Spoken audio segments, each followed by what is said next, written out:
Hello, fellow peasants. So, I just got done watching Don't Look Now. I'm going to tell you what I think about it.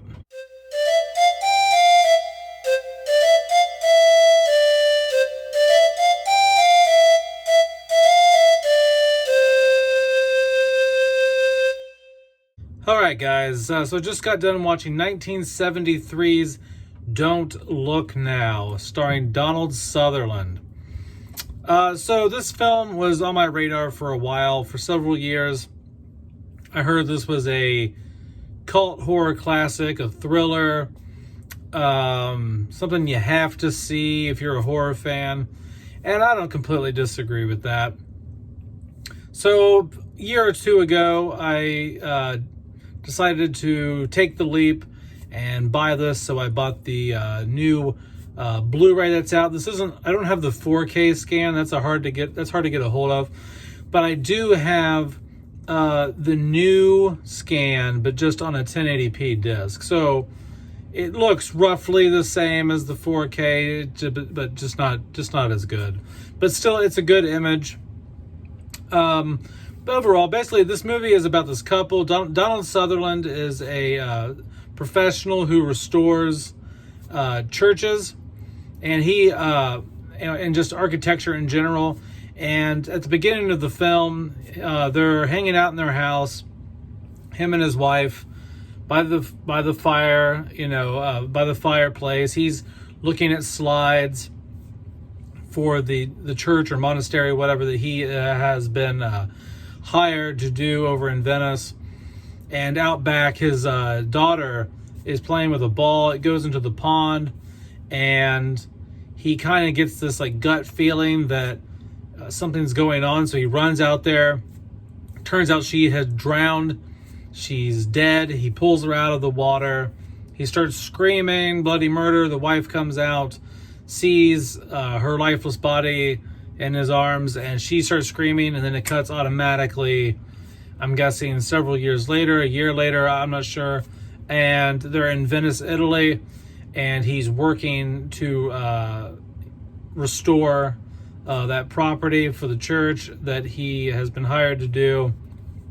And while they're over there, his wife, while they're eating at a restaurant, runs into these two old ladies, and they're hanging out, they're talking in this bathroom, and one of the old ladies says, "I saw her, she's happy, she wants you to know that she's watching, or she's happy," or whatever. And so she claims to be a psychic and that she can see their dead daughter. I think their daughter's name in the movie is Clara, I think. Anyway, so the mom is like, "Oh, hell yeah," like she's super excited. She feels some sort of comfort that she feels like her daughter is reaching out to her. Her dead daughter is trying to send messages. Donald Sutherland, his character, he's not too into it. He doesn't really believe it. She's like, "Don't you understand? She's trying to reach out to us." And Donald Sutherland's like, "My daughter's dead. She's dead. She's not trying to send messages from the grave." And then over the course of the film, Donald Sutherland also starts having more visions of things. His wife gets a call because her son is being watched in England by, I'm guessing, some family members, some friends or something. And he had like a little bit of an accident, some sort of injury. And so Donald Sutherland's wife flies to England and to tend to the kid. But while she's gone, while she's off on that trip, he sees her, oddly enough, on the boat. He's like walking around Venice, and he sees her on a boat with those two women, whose one is a psychic, and his wife is with them. And he's like, "What the hell? I thought you went over to England to take care of the kid." And so he's real confused, And then she comes back from England. He calls her eventually. He calls the family members or the friends or whoever. He's on the phone with her. And he's like, "I swear to God, I just saw you here in Venice." And she's like, No. And just to wrap up real quick, he keeps having these visions of things and eventually he starts having this vision. He starts seeing this shorter person in this red coat and red stockings, kind of similar to his daughter at the beginning of the film, running around the city. Now, keep in mind, during most of this film, there's a serial killer on the loose. There's a killer who's murdering people, dumping them in water. They pull a body out of the river at some point, which gives him some sort of flashback to his daughter drowning.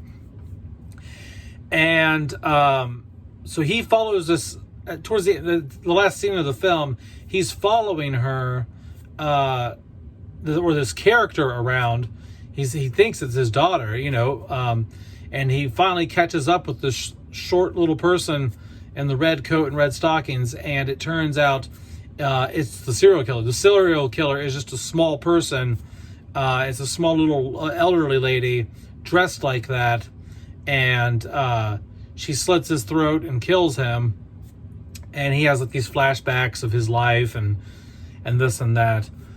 So turns out early on in the film, the psychic lady was right. And she said, you got to leave. You got to get out of here. Your husband's in danger. He's going to get killed. He's going to get hurt. And he didn't really believe in it. He didn't abide by it up until the very end when he thought he saw his daughter. Or he followed what he thought was his daughter. And it ended up being the serial killer little person who was ended up slitting his throat. And so it didn't turn out too well for him. And then after he dies, you see the wife and the two elderly women on the boat that he originally thought he saw his wife on earlier in the film. And what that is he actually did have psychic abilities. He had a vision of the future. He had a vision of his own funeral. The boat he saw them on earlier was a premonition of his funeral, of his death. And so overall, what do I think about the movie? I think that it's not the most fantastic thing in the world. I think it's a bit overrated, to be honest. It is a nice trip. It is nice to look at. It's a nice little trip through Venice and Italy. The cinematography is fantastic. It's a gritty film. It is not a crystal clear image, but I like it that way. To be honest, this film holds my interest for the most part all the way up to about the halfway mark. After the first hour, this film really starts to expire, in my opinion, and it's kind of dragged out. Not a whole lot goes on in that last hour. This film could have easily been an hour and a half, because by the time you get to the first hour mark, you're just like, okay, you're kind of checking the watch.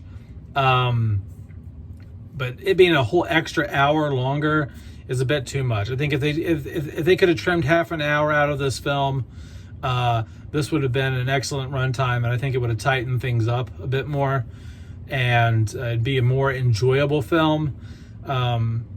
Overall, it is good. It's a good movie. It's just, I think it's overrated for what it is. I think if it didn't get so much praise, I would maybe have a higher view of this, but because of the expectations of watching this film, what people have made it out to be, and then you go in watching it, you're like, okay, well, I don't think it's quite that good. But I would say if I were to rate this from 1 to 10, I would probably rate Don't Look Now as probably a 4 or a 5 in terms of storyline and holding my interest. It just sits right there in the middle, 4 or 5. In terms of cinematography and acting and the overall atmosphere, the cold atmosphere, and just the world that it creates, that's easily an 8 or 9 out of 10. But that doesn't save a film, and that doesn't make a film good. It has to be firing on all cylinders.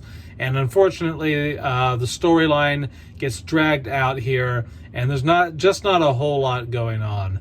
Other than that, guys, if you appreciate this film and you like this film, that's great. Comment down in the comment section below and let me know what you think about Don't Look Now. Have a good one, peasants. Peace out. Bye-bye.